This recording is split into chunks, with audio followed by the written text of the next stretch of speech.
Herzlich willkommen. Mein Name ist Luca Giraud, ich bin Standortleiter hier in Silbern und ich freue mich enorm, dass du heute dabei bist.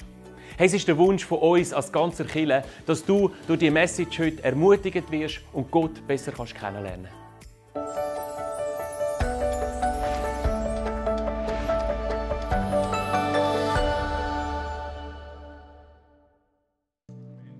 Amen. Hey, so schön mit euch zusammen da zu sein. Für mich ist es eine riesige Freude, miteinander für Gottesdienst zu feiern, hier im Saal, die hinten im Abtauraum, die hier am Livestream. Hey, auch du gehörst zu uns. Natürlich laden wir dich auch ein, herzlich ein, hier hinzukommen, mit uns Gottesdienst vor Ort zu feiern. Aber wir sind eine riesige Kirchenfamilie an verschiedenen Orten, die miteinander unterwegs ist und miteinander sagt, hey, Gott hat etwas parat für uns. Vor kurzem bin ich bei der Dentalhygiene gewesen. Und die Dentalhygienikerin hat mir gesagt, du solltest weniger drucken beim Zähneputzen. Jetzt, das ist so ein Familienthema bei uns. Ich weiss, das hat der Zahnarzt schon meinem Papi gesagt. Und wir sagen das eigentlich jedes Mal, wenn ich zum Zahnarzt oder in die Dentalhygiene gehe. Jedes Mal sagen sie, du solltest weniger drucken beim Zähneputzen. Ich habe so ein Ultraschall-Zahnbürstchen, wo man irgendwie gar nicht drucken müsste. Aber wenn das Ding ins Mund reingeht, dann wird gedruckt, der Dreck muss weg, oder? Und ich habe sie dann gefragt, ja, ich weiss, aber wie? Dann hat sie gesagt, schau, es gibt ganz einen einfachen Trick. Du bist gesteuert von einer Gewohnheit. Fang an einer anderen Ecke an von Zähneputzen im Maul und du wirst nicht mehr gleich fest drücken. Das habe ich ja faszinierend gefunden. Dann habe ich mir mal überlegt und gesagt, stimmt, immer da oben, an dieser Ecke, fange ich an von Zähneputzen. Überleg dir mal, wo fängst du an von Zähneputzen? Ganz sicher, auch immer am gleichen Ecke. Wir Menschen, wir sind enorm gesteuert durch unsere Gewohnheiten. Wir haben die letzten beiden Sündig in dieser Serie, die wir heute abschließen zum Thema Entscheidungen, über Entscheidungsprozesse in unserem Leben geredet. Wir haben darüber geredet, weise Entscheidungen treffen. Wir haben miteinander darüber geredet, wie man schwierige Entscheidungen trifft. Und heute wollen wir uns mit dem Thema Gewohnheiten beschäftigen. Weil von diesen irgendwie 20'000 Gewohnheiten, Entscheidungen, die wir jeden Tag treffen, sind die wenigsten davon treffen wir irgendwo durch bewusst und aktiv. Die meisten haben wir einmal getroffen und haben sich verankert in unseren Gewohnheiten. Heute Morgen, bevor du aufgestanden bist und nachdem du aufgestanden bist und da in die Kirche gekommen bist, irgendwo zwischendurch hast du dich angelegt. Und ich bin dankbar, hast du das gemacht. Aber die wenigsten von uns haben sich bewusst dafür müssen entscheiden, soll ich mich heute anlegen oder nicht. Wenn du dich zu dem hast müssen entscheiden, auf der linken Seite ist unser Ministry Corner jetzt gerne Menschen, die für dich und mit dir beten, weil dann müssen wir sicher das miteinander mal anschauen. Wir sind enorm gesteuert von unseren Gewohnheiten. Überleg dir mal, wie du hier angekommen bist. Ich bin mit dem Auto hier angefahren und ich habe ganz viele Sachen gemacht und gesteuert und bewegt und überholt und Zeug und Sachen. Ich habe keine Ahnung mehr davon. Ich weiss noch, irgendwann bin ich losgefahren und irgendwann bin ich da gewesen. Alles andere zwischendurch ist mit Gewohnheit passiert. Manchmal passiert es einem ja so, wenn man immer wieder den gleichen Weg und noch jemand anders hin sollte, dann fährt man einfach weiter. Ist mir gestern so passiert, bin ich einfach den falschen Weg weitergefahren, wie den fahre ich immer durch. Wir haben so Routinen in unserem Leben, die uns enorm prägen. Wenn ich am Morgen arbeite und ich muss irgendetwas Spezielles mitnehmen, das ich sonst nicht mitnehme. Kompi, denke ich daran, das funktioniert. Autoschlüssel, denke ich daran, sonst komme ich ja nicht weg. Der Schlüssel von da, dann denke ich irgendwo, der muss da sein, der andere Schlüssel da, das Handy da, das Portemonnaie da. Das passt. Aber wenn ich etwas Zusätzliches mitnehmen muss, dann muss ich mir das auf die Stege stellen, dass ich drüber gehe. Und dann ist es so eine 50-50 Chance, dass ich daran denke, es mitzunehmen, weil ich bin so in meinen Gewohnheiten unterwegs. Man geht davon aus, dass etwa 40% oder mindestens 40%, was wir machen in unserem Leben, gesteuert ist durch unsere Gewohnheiten. Nochmal eine Frage. Schau mal, wo du heute sitzt. Hier im grossen Saal oder im Uptown-Room, wo wir in den ersten paar Wochen haben. Schau mal, wo du sitzt. Die Chancen sind gross, dass du am gleichen Ecke irgendwo durch sitzt, wie du jeden Sonntag sitzt. Hat das irgendjemand eingeteilt? Gibt es irgendwie eine Reservation? Nein. Wir sind gesteuert durch unsere Gewohnheiten. Ich glaube, unser Hirn könnte das Leben gar nicht handeln, wenn wir nicht unsere Gewohnheiten hätten. Und in unserem Leben würde so etwas an Stabilität fehlen. Aber es zeigt uns auch etwas auf. Wenn wir in unserem Leben Entwicklung und Veränderung suchen, dann müssen wir gar nicht in erster Linie an unseren Entscheidungen schrauben. sondern müssen wir unsere Gewohnheiten hinterfragen und unsere Gewohnheiten verändern. Ich meine, der mit den Zielen, die wir uns setzen im Leben, der ist ja wunderschön. So, das neue Jahr startet und man trifft sich so die Neujahrsvorsätze, oder? Überlegt euch mal, könnt ihr euch noch erinnern an die Neujahrsvorsätze, die ihr euch vielleicht gemacht habt? Okay, die einen können sich sogar noch daran erinnern. Wer hat sie durchgezogen, wäre jetzt eine andere Frage. Wahrscheinlich ganz wenige davon, weil so die Neujahrsvorsätze, die haben vor allem Neujahr, so Hochkonjunktur. Oder? Jedes Fitnesscenter lebt von dem, wo weiss, hey, ein Grossteil der Verträge, der wird erst die Hälfte Januar abgeschlossen, nach dem Motto, hey, das Jahr werde ich fit, das Jahr gehe ich ins Fitness. Und dann schliessest du einen Vertrag ab und gehst 3-mal. Und das Fitness lebt davon. Oder so ein bisschen die Idee, ich setze mir das Ziel, hey, jetzt nehme ich 5 Kilo ab. Und dann futterst du 2 Tage nur irgendwie Gemüse und bei jeder halben Kalorie, die du zu dir nimmst, machst du dir irgendwelche Gedanken.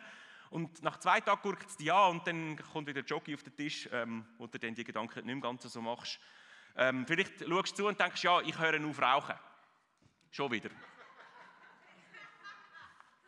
Das ist auch noch gut, oder? So die Veränderung, die wir haben. Genau.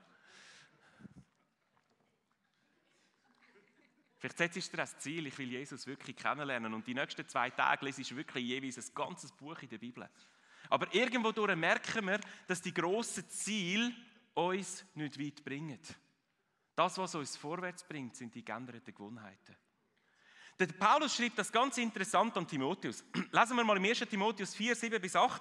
Da schreibt er ihm, vergeude keine Zeit mit Streitereien über gottlose Ideen und Ammenmärchen. Gut, also nach dem Motto Timotheus in der Kirche, führe keine sinnlose Diskussionen. Würde das heute schreiben, wahrscheinlich sagen, hör auf über Corona und Zertifikate und weiss nicht was diskutieren, das bringt gar niemand an, sondern nutze deine Zeit um Kraft, um im Glauben immer stärker zu werden.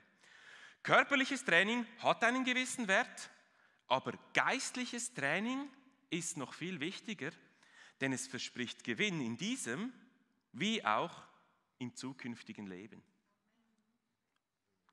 Es ist ganz interessant, wenn wir den Vers mal ein bisschen anschauen. Also eben, nach dem Motto diskutieren tun wir nicht, aber wir sollen unsere Zeit nutzen, um im Glauben immer stärker zu werden. Hey, wir sind doch so Menschen, die sagen, hey, ich will im Glauben stärker werden. Ich will ein Glaubensheld werden. Ich will etwas reissen, auch geistlich in meinem Leben. Ich will eine Säule sein in der Kirche. Ich will das, was Gott in mein Leben hineingeleitet hat, ich will es umsetzen, die Berufung. Ich will den Unterschied machen. Und dann redet Paulus plötzlich davon, wie das geht. Er sagt, okay, er sagt, der Schlüssel dazu ist geistliches Training. Er macht den Vergleich und sagt, hey, körperliches Training ist schon gut. Also für alle, die sagen, Sport und so ist alles absolut ungeistlich. Der Paulus sagt, ja, es hat einen gewissen Wert. Aber noch viel wichtiger ist geistliches Training, weil das verspricht schlussendlich den Gewinn, nicht nur in diesem Leben, sondern auch im zukünftigen Leben. Jetzt redet er hier von geistlichem Training. Hast du schon mal die Frage gestellt, was ist eigentlich geistliches Training? Kann ja nicht sein, dass wenn der Paulus davon redet, von geistlichem Training, dass wir 3-mal etwas machen und dann können wir es.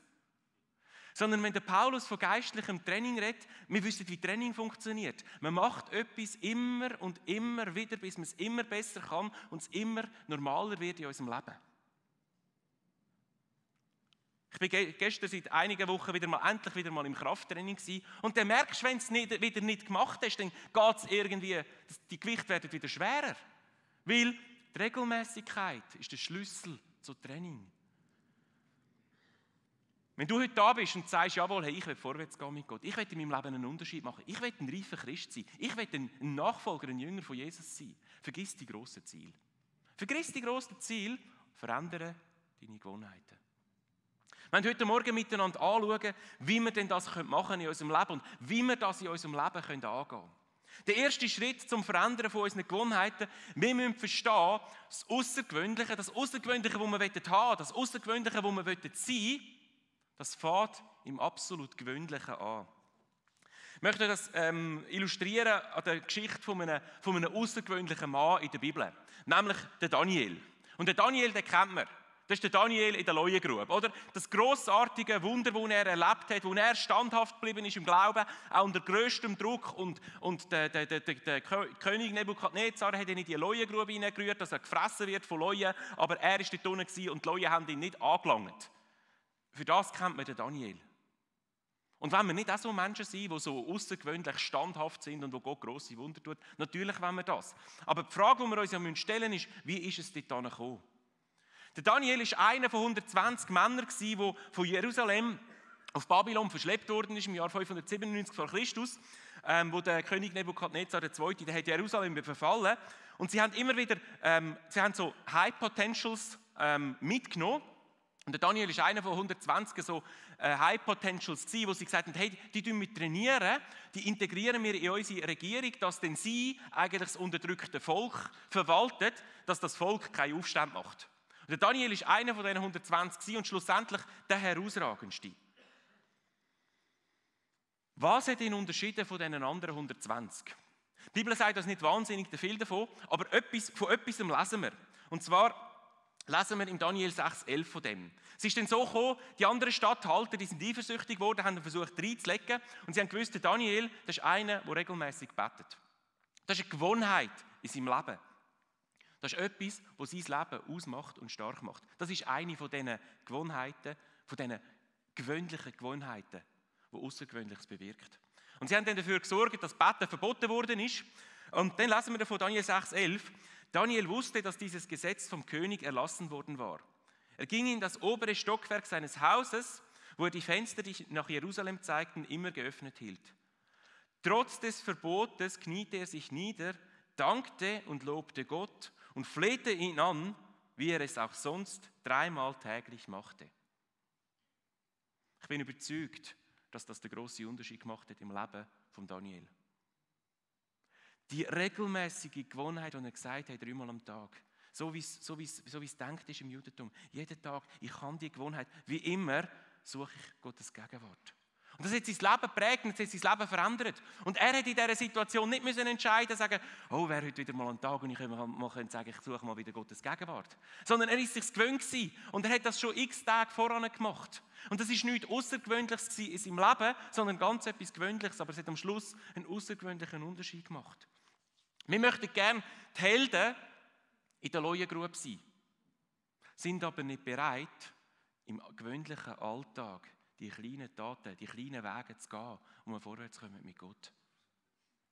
Es sind nicht die grossen Heldentaten, die unser Leben außergewöhnlich machen, sondern es ist Konstanz in den kleinen Sachen.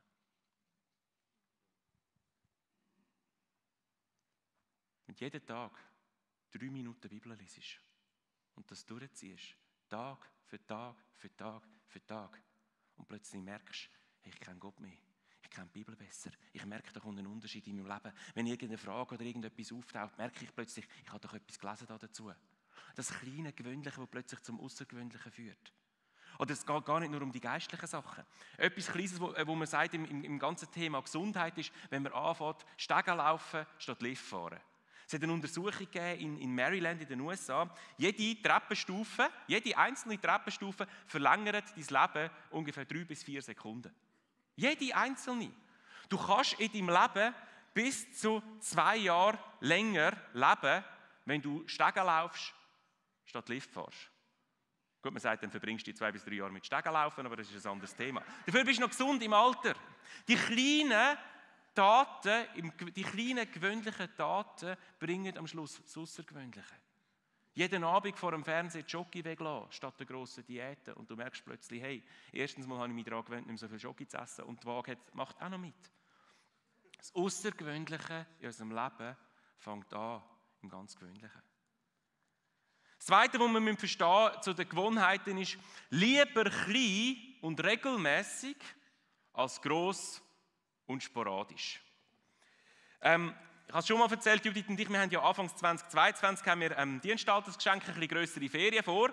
Und wir haben jetzt entschieden, wir gehen auf Costa Rica und wir haben den Flug gebucht und so, mega cool. Und dann habe ich gefunden, ja, Costa Rica redet man Spanisch, ich will Spanisch lernen. Wir haben dann vorletzte Woche ja Ferien gegangen und in diesen Ferien lehre ich jetzt Spanisch. Das ist schon mal eine gute Idee. Und dann bin ich da online gegangen und habe gefunden, so ein cooles Tool hast du ausfüllen können, wo du Spanisch lernen, jeden Tag 5 Minuten, 10 Minuten, 15 Minuten oder 20 Minuten. Ich dachte, ja, kein Problem, natürlich 20 Minuten, ich fange an. Und ich habe am ersten Tag, 1 Stunde lang, habe ich Spanisch geübt mit dem Tool. Yo como una manzana. Ich esse einen Apfel. Yo bebo l'agua. Ich trinke Wasser. Eine ganze Stunde lang habe ich geübt. Seitdem habe ich das Tool nie mehr aufgetan. Ein Surprise, ich kann nicht Spanisch. Ich lerne Spanisch durch die kleinen... Es wäre so viel gescheiter gewesen, sagen, okay, ich mache es jeden Tag, 5 Minuten. Und ich ziehe das durch, irgendwo die 70 Tage, die noch bleiben, bis wir dort in die Ferien gehen. Weil dann könnte ich nämlich in die Ferien gehen und könnte etwas an Spanisch, müsste nicht die ganze Ferien Äpfel essen und Wasser trinken, weil ich schon como una manzana. Weißt du, manchmal machen wir das auch im Gottesdienst. Dann haben wir irgendetwas, was wir verstehen in einer Predigt und dann treffen wir die grosse Entscheidung und vielleicht gehen wir sogar bei einem Aufruf nach vorne oder im Ministry Corner oder so und wir überlegen uns aber die Frage nicht, sagen, hey, wie bringe ich jetzt das durch ganz kleine Stückchen regelmäßig in mein Leben hinein? Und wer wundert es, 3-4 Tage nach dem Gottesdienst haben wir es wieder vergessen und unser Alltag geht unverändert weiter.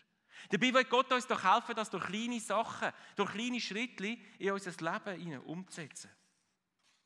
Wir kommen nicht vorwärts primär durch unsere Willensentscheid, sondern durch die kleinen Gewohnheiten, die wir ändern.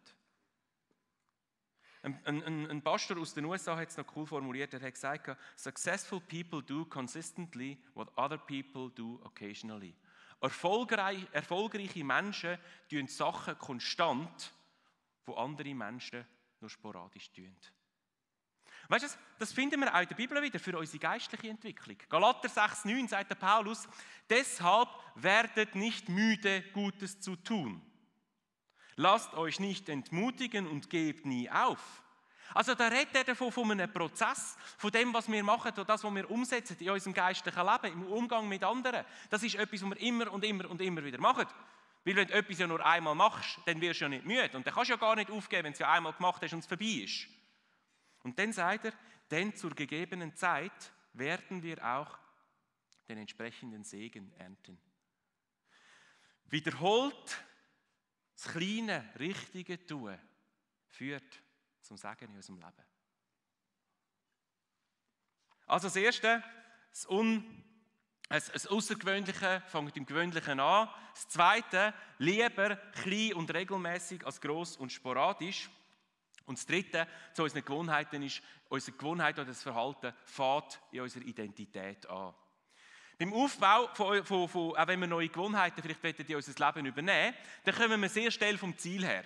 Ja, ich will abnehmen oder ich will, ich weiß doch auch nicht was, ich will geistlich reif sein oder ich will ... sein. Und basierend auf dem definieren wir dann einen Prozess. Das Problem ist, dass unser Selbstbild und unsere Überzeugungen, wer wir sind, unser Verhalten viel mehr prägt als unsere Entscheidungen. Das heisst, wenn wir etwas verändern in unserem Leben, wenn wir Gewohnheiten aufbauen wollen, müssen wir unserem Selbstbild schaffen, müssen wir unsere Identität schaffen, müssen wir besser verstehen, wie denn Gott über uns denkt. Wenn ich mir bewusst bin, sage, hey, ich bin ein Jünger von Jesus. Ich bin ein Nachfolger von Jesus. Ich bin eine Person, die in dem lebt, Jesus immer besser zu werden. Ich bin eine Person, in 2 Jahren werde ich nicht mehr dort stehen, wo ich heute stehe, in meiner Beziehung zu Jesus. Ich bin berufen von Gott, ich bin gesetzt von Gott. Wenn ich das verstehe, weiss ich automatisch, was ich zu tun habe. Wenn ich merke, das ist meine Identität, kann ich basierend auf dem meine Gewohnheiten prägen. Wenn ich hingehe und sage, okay, heute entscheide ich mich, weil ich ein schlechtes Gewissen habe, dass ich wieder mehr Bibel lese. Weißt du, was wird passieren? Nichts. Das funktioniert nicht nur für das Geistliche, sondern auch für die natürlichen, für im Allgemeinen, im Leben, Gewohnheiten, die wir uns antrainieren wollen. Kannst du schon antrainieren, von jetzt an gehe ich wieder regelmäßig Sport machen, damit ich abnehme. Wird nicht funktionieren. Sondern du musst dich irgendwann fragen, bist du eine sportliche Person oder nicht. Und wenn du irgendwann verstanden hast, ich bin eine sportliche Person, dann wirst du auch regelmäßig Sport machen. Und der Rest kommt dann schon. Gott arbeitet so mit uns Menschen. Lesen wir mal zum Beispiel im 1. Petrus 2,19, was Gott über uns sagt, über unsere Identität sagt. Da sagt die Bibel in unser Leben hinein, ihr seid anders. Ihr seid ein auserwähltes Volk. Ihr seid eine königliche Priesterschaft.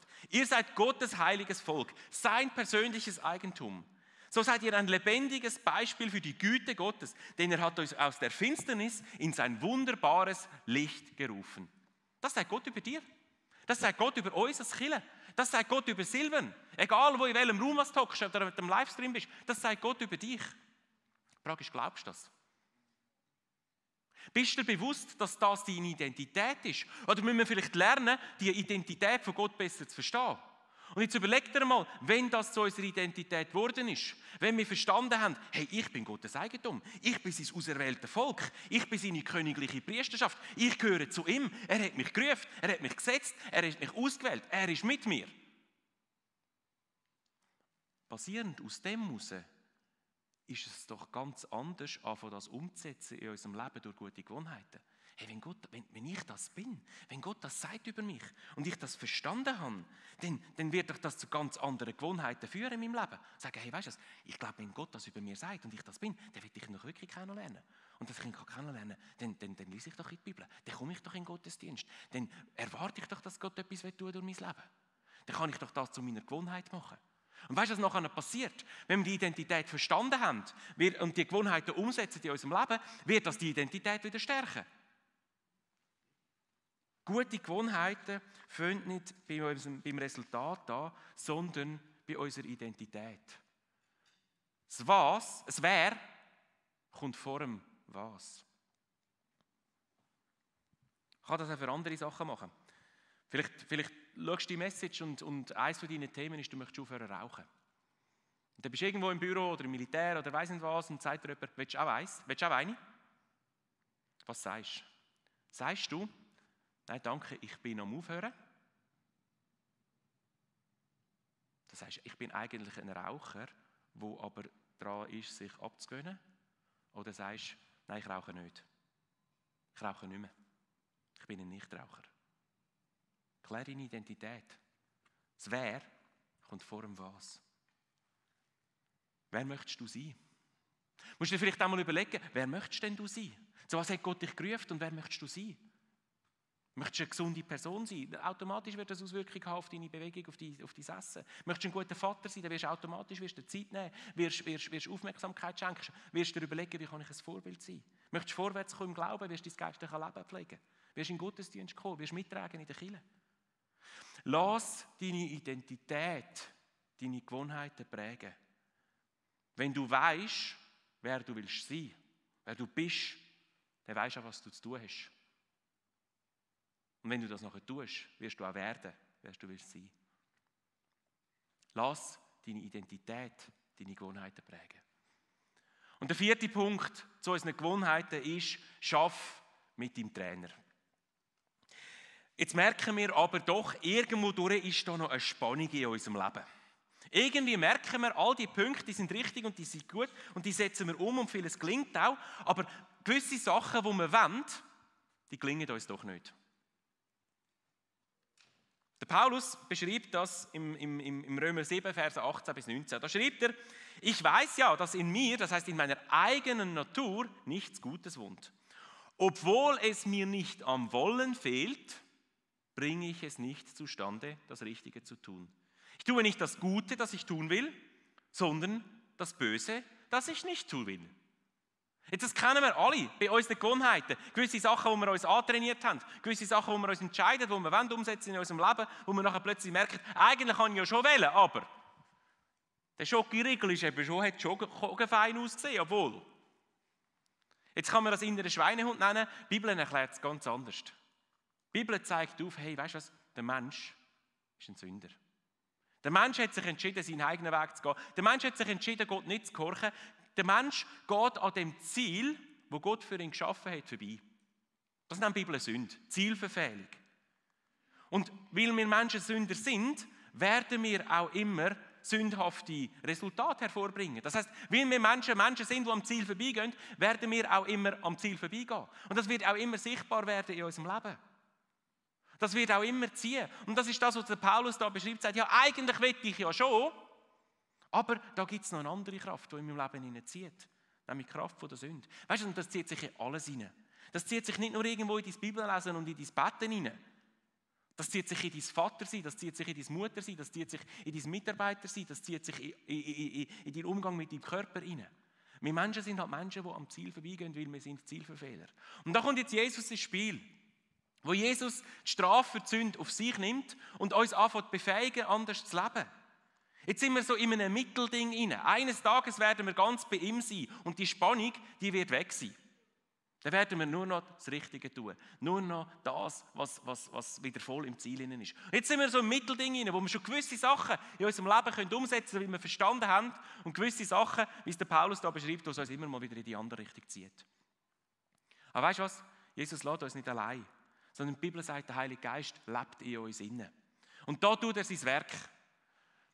Wenn du Jesus in dein Leben eingeladen hast, wenn du Jesus aufgenommen hast in dein Leben, dann wohnt der Heilige Geist von dem Moment an vollkommen, wohnt er in dir und fängt an zu wirken. Und er macht eigentlich in diesem Prozess zwei Sachen in deinem Leben.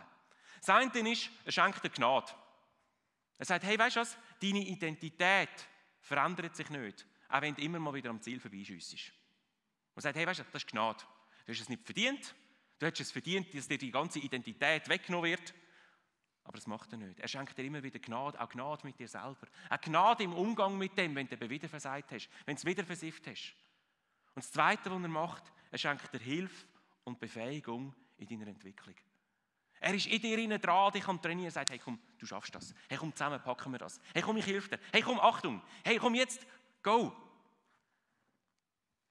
Wir müssen lernen, in unserem Leben auf seine Stimme zu hören und uns nicht mehr einfach diesen anderen Stimmen, die in eine andere Richtung ziehen, auszuliefern. Der Paulus, der gleiche Paulus, der andere geschrieben hat, schreibt er nämlich zum Beispiel in Philipper 4,13, beschreibt er es denn so. Er sagt, denn mir ist alles möglich durch Christus, der mir die Kraft gibt, die ich brauche. Der Trainer, der Heilige Geist, der lebt in dir rein und der wird dir beides schenken. Er will dir Gnade schenken, die du es wieder nicht schaffst. Und er will dir Befähigung und Hilfe schenken, dass du vorwärts kommst in deiner Entwicklung. Darum versuch es nicht einfach durch allein und irgendwie durch Disziplin, sondern versuch lerne die Zusammenarbeit mit dem Trainer, der in dir lebt und sagt, hey, ich will dein Leben trainieren. Du bist nicht allein in deinem Training, sondern ich bin dein Trainer. Ich möchte dir eine Frage stellen, so zum Schluss. Welche neue Gewohnheit wäre es dran, dir in deinem Leben bis Ende Jahr anzugewöhnen? Und bis jetzt nicht schnell, sondern überleg dir doch einmal die ganze Frage nach Identität. Überleg dir doch einmal die Frage, sagst, wer willst du sein? Wer willst du werden, wo du vielleicht noch nicht bist? Und welche neue Gewohnheit würde dich dem einen Schritt näher bringen? Vielleicht musst du die Frage einmal noch mitnehmen. Ich möchte dich eigentlich herausfordern, die Entscheidung nicht schnell treffen, sondern die Frage mitzunehmen und dir die Frage stellen und sagen, hey, welche eine neue Gewohnheit wäre dran in deinem Leben, wo dich dieser Identität einen Schritt näher bringen will. Dem, wo du sein willst, einen Schritt näher bringen. Dem, was Gott sagt, dass es du schon bist, einen Schritt näher bringen. Jetzt können wir uns natürlich noch die Frage stellen, wie können wir denn so eine Gewohnheit auch ganz praktisch in unser Leben übernehmen? So, ich möchte so fünf Tipps uns noch mitgeben, wie wir so Gewohnheiten in unserem Leben aufbauen können. Das Erste, gib eine neue Gewohnheit eine feste Form. Das heißt, wenn du heute entscheidest und sagst, hey, ich möchte mir jetzt wirklich zur Gewohnheit machen, ich installiere mir eine Bible-App und lese jeden Tag so einen Abschnitt, fange ich wieder an von Bibel lesen. Ich brauche jetzt halt immer ein bisschen das Beispiel. Es geht nicht nur um das, aber es ist etwas sehr Wichtiges in unserem Leben. Gib ihr eine feste Form. Triff einfach nicht einfach nur die Entscheidung, sondern sag, hey, ja, wo wirst du das machen? Immer auf dem Weg zum Arbeiten, immer am Morgen, nachdem du dir einen Kaffee geholt hast, immer am Abend vor dem Einschlafen, immer in deiner Mittagspause. Gib ihr einen festen Ort, gib ihr eine feste Tageszeit, gib ihr eine feste Form. Vielleicht gewisse Sachen, jetzt vielleicht nicht beim Bibellesen, aber bei anderen Sachen, gewisse Wochentage. Jemand, den ich kenne, hat mir gesagt, immer am Montag, am Abend gehe ich rennen und ich renne immer die genau gleiche Strecke, es sind 13 Kilometer, es ist immer genau die gleiche Kurve, aber ich habe es durch Gewohnheit gemacht in meinem Leben und ob es schneit oder stürmt oder regnet oder die Sonne scheint, ich mache es immer am Montagabend. Das sind Gewohnheiten. Gib ihr eine feste Form. Das Zweite, was wir machen können, um so Gewohnheiten in unserem Leben zu verankern, nutze irgendeinen bestehenden Trigger. Ein Trigger ist eigentlich etwas, das schon vorhanden ist, wo wir es wie anhängen können. Gewohnheiten können wir in unserem Leben am besten aufbauen, wenn wir ihnen nicht nur eine feste Form geben, sondern wenn wir sie verbindet mit etwas, was wir sowieso schon regelmäßig tun. Also nach dem Motto, ich stehe am Morgen auf, ich hole mir einen Kaffee und der Kaffee ist der Trigger. Ich weiss immer nach dem Kaffee, Milch drin, Angehen, wieder auf das Sofa gehen, wo ich immer sitze am Morgen und dann lese ich meine Bibel. Hängt es an das. Immer nachdem ich einen Kaffee rauslasse am Morgen, lese ich die Bibel. Immer nachdem ich Zähne geputzt habe, gehe ich zu einem von meinen Kindern und mache mir ein Kompliment. Immer nachdem ich in der Bibel gelesen habe, vielleicht schreibe ich mir etwas auf, wofür ich dankbar bin.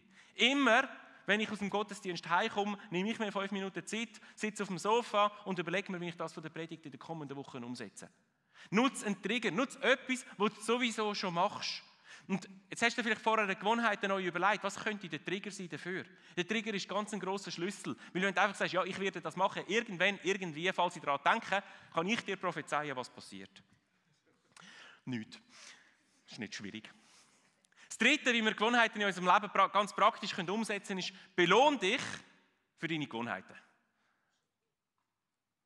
Jemand hat gerade Jogging gesagt, genau. Er kommt natürlich darauf an, was für eine Gewohnheit. Wenn du sagst, ich will 5 Kilo abnehmen und ich gehe jedes Mal joggen und ich belohne mich jedes Mal nach einem Joggen mit einer Tafel Jogging, muss man sich die Frage stellen, ob dann es nicht einfachere oder bessere gibt. Vielleicht sagst du, hey, immer nach dem Sport lasse ich ein paar Minuten, sitze ich an und geniesse einfach ein bisschen Musik. Ich weiss doch auch nicht. Überleg dir gute Belohnungen.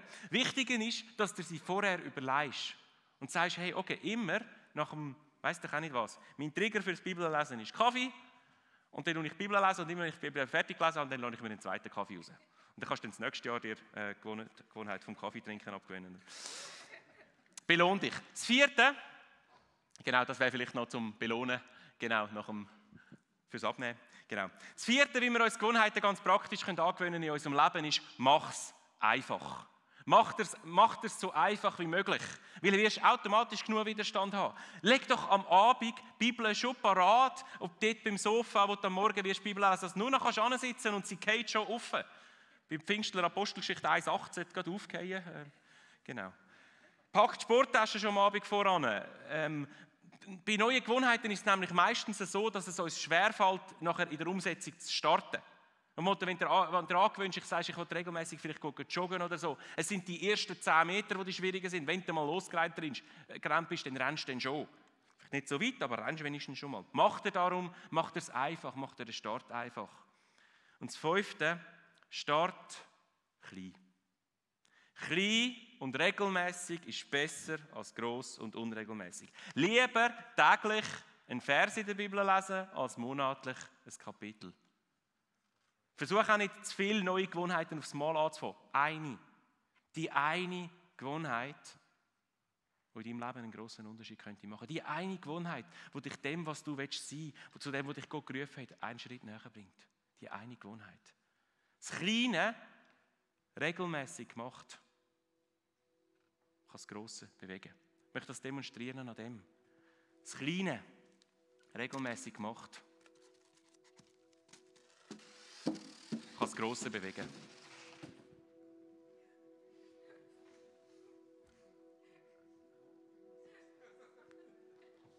So etwas Kleines kann so etwas Grosses verändern in deinem Leben. Und was ist die eine kleine Gewohnheit? Ich möchte dich einladen, in deinem Leben vielleicht ein bisschen anfangen zu träumen. Stell dir mal vor, ich weiss nicht, wie alt du bist. Vielleicht bist du, sagen wir mal, 30. Und du wirst in deinem Leben, du wirst heute anfangen, dir jedes Jahr eine neue, gute Gewohnheit in dein Leben aufzunehmen. Eine einzige. Jedes Jahr. Das ist machbar, oder? Überleg dir mal, wenn du pensioniert bist, wie dein Leben wird aussehen. Du wirst irgendwo zwischen 30 und 40 gute Gewohnheiten in deinem Leben haben. Und weißt du, das wird dein Leben prägen. Das wird dein natürliches Leben prägen, das wird dein geistliches Leben prägen, das wird dich gesünder machen, es wird dich erfolgreicher machen, es wird deine Beziehung mit Gott verändern. Dein Leben wird anders Geschichte schreiben und Auswirkungen haben. Durch die eine kleine Sache, die du angehen in deinem Leben. Ich möchte nochmal den Vers lesen, wo der Paulus da am Anfang, und ich gelesen habe am Anfang von Paulus. Vergeud keine Zeit, vergeude keine Zeit mit Streitereien über nutzlose Dinge, sondern nutze deine Zeit und Kraft, um im Glauben stärker zu werden. Körperliches Training hat einen gewissen Wert, aber geistliches Training ist noch viel wichtiger, denn es verspricht Gewinn in diesem wie auch im zukünftigen Leben. Jesus, ich möchte dir Danke sagen, dass du unser Leben prägst. Heiliger Geist, ich danke dir, dass du uns lebst, dass du unser Trainer bist, dass du uns befähigst. Und ich möchte dich bitten, für jeden Einzelnen, der jetzt die Message gehört hat, ich möchte dich bitten, dass du etwas wächst von dem in unserem Leben hinein, dass es nicht um einmalige, kurze, wichtige, grosse, visionäre, crazy Entscheidungen geht, sondern dass es darum geht, in unserem Leben das geistliche Training umzusetzen, die kleinen, regelmäßigen Veränderungen, die Geschichte schreiben. Und ich möchte dich bitten, für jeden Einzelnen, der zulässt, ich möchte dich bitten, dass du die Identität klärst und dass jeder Einzelne irgendwo durch so etwas sehen im eigenen Leben, wo er sagt, hey, mal, das will ich umsetzen in meinem Leben. Das Kleine, Unscheinbare will ich in meinem Leben zum Normalen werden, dass es Außergewöhnliches bewegt. Ich danke dir für deine Hilfe. Amen. Hey, danke, dass du heute dabei bist. Wir hoffen, dass du durch die Message Gott näher kommen konntest. Falls du Fragen oder Anmerkungen hast, würden wir uns mega freuen, wenn du via unsere Homepage mit uns Kontakt aufnimmst. Falls die Messages für dich ein Segen sind, würden wir uns über deine Unterstützung freuen. Auch mit deiner Spende kannst du es möglich machen, dass wir das tun, was wir tun. Und mit dem könnt Gottes Liebe und Gottes Hoffnung in unsere Gesellschaft heraustragen. Du kannst das ganz einfach machen mit einem SMS an die Nummer 488 mit dem Keyword Silbern und einem Betrag. Natürlich gibt es auch noch andere Möglichkeiten, die findest du bei uns auf der Homepage unter www.silbern.church/spenden. Hey, wir wünschen dir Gottes Power und Segen.